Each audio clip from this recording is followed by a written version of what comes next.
స్థానికులే ఉగ్రవాదులకి సహకరించారు. 2 రోజుల ముందు వాళ్ళొచ్చారు. వచ్చినటువంటి వాళ్ళకి అక్కడ ఎక్కడ దాడి చేయడానికి అవకాశాలున్నాయో సూచించింది స్థానికులే. ఆహారం ఏర్పాటు చేసిన స్థానికులే.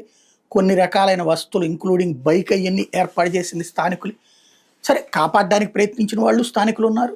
అలాగే చంపడానికి తోడు నిలబడ్డటువంటి వాళ్ళు స్థానికులున్నారు. ఇందులో ఇంతియాజ్ అహ్మద్ అనేవాడుని పట్టారు సైన్యం.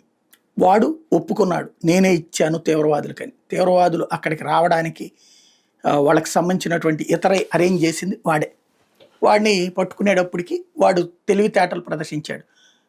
నన్ను వదిలేస్తానంటే గనక మీకు వాళ్ళు ఎక్కడున్నారో తీవ్రవాదులు ఆ స్థావరం చూపెడతాను, వాళ్ళు ఎక్కడే అడవుల్లో ఉన్నారని. సరే పదరా అన్నారు. అక్కడ దాకా వెళ్ళి ఆ పక్కన ఉన్నటువంటి బాగా విపరీతమైనటువంటి వాటర్ ఫ్లోటింగ్ ఉన్నటువంటి నదిలోకి దూకేశాడు పట్టిద్దాం అనుకో. కానీ అదేమో కొండ ప్రాంతంలోని నది అయ్యేటప్పటికి దాని రాళ్లకు గుద్దుకుని చచ్చిపోయాడు. సహజంగా స్థానికులకి ఏం ప్రచారం చేస్తారంటే సైన్యం చంపేసిందని. ముందు వాడు ఇక్కడ చేసినటువంటి ఘాతుకం తీవ్రవాదుల చేత అంతమంది ప్రాణాలు తీయించడానికి, కాశ్మీర్ అల్లకల్లోలం కావడానికి, ఇవాళ యుద్ధ వాతావరణానికి కారణమైనడు వాడు.